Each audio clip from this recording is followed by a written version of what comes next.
Fatima, I'm sorry. I didn't mean to hurt you. Fatima was an 18-year-old girl from a small Hausa village in northern Nigeria. She was bright, ambitious, and determined to become a doctor. She loved school more than anything and worked hard to make her dreams a reality. One fateful afternoon, Fatima rushed home, her exam results clutched tightly in her hands. She had scored the highest mark in her class and couldn't wait to show her parents.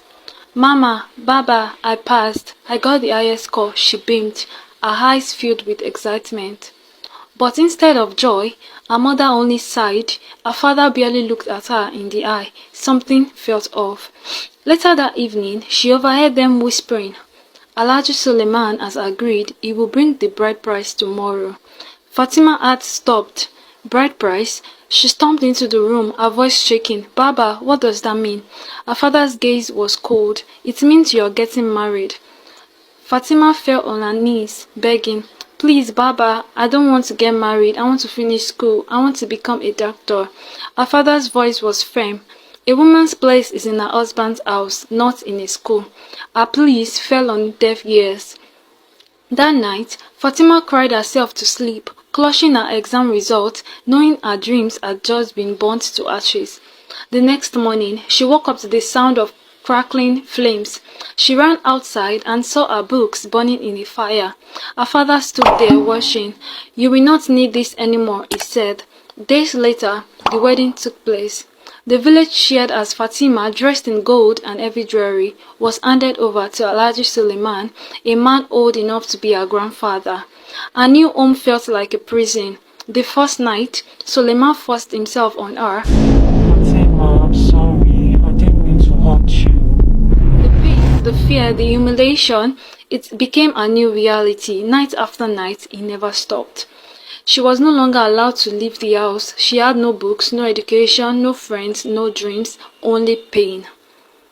Months passed, and soon Fatima realized she was pregnant. She wept, knowing this was not the life she had dreamed of. The pregnancy was difficult. She was weak, malnourished, and constantly in pain. The labor was long and unbearable. When the time came, her child was stillborn. Fatima nearly bled to death, but even as she lay there, weak and broken, her husband did not comfort her. Instead, he spat, You are useless, you cannot even give me a child, he said as he continued pressing his phone.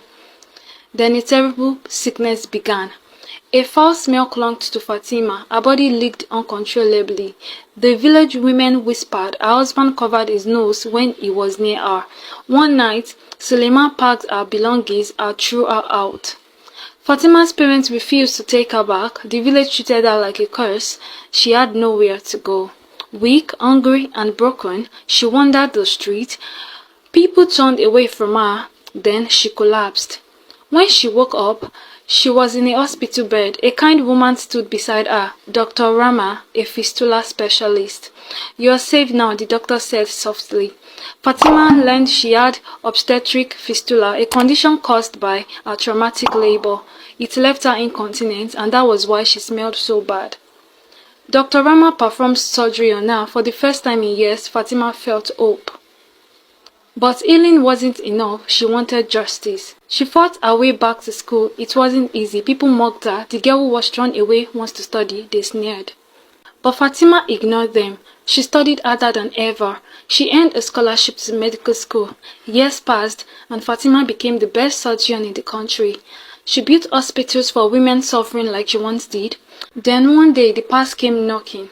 Her father was gravely ill. He had cancer. He needed an urgent operation, but there was only one doctor in the country skilled enough to perform it.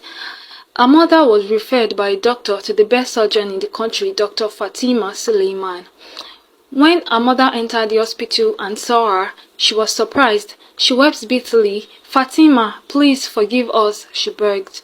Fatima looked at the people who once threw her away. They had sold her dreams for wealth. They had watched her suffer. But she was no longer the weak girl begging for their love. She had become stronger than all of them. With a steady voice, she said, I will save him, not because he deserves it, but because I am better than the pain he gave me. She performed the surgery flawlessly. Her father lived, but he carried the weight of regret for the rest of his days. Fatima continued her mission. She fought against child marriage, built hospitals, and gave girls the education she was once denied. The village that once shunned her now spoke of her with admiration, and so Fatima's name was no longer one of pity who lived in agony with Alhaji Suleiman. It was a name of power, strength, and victory.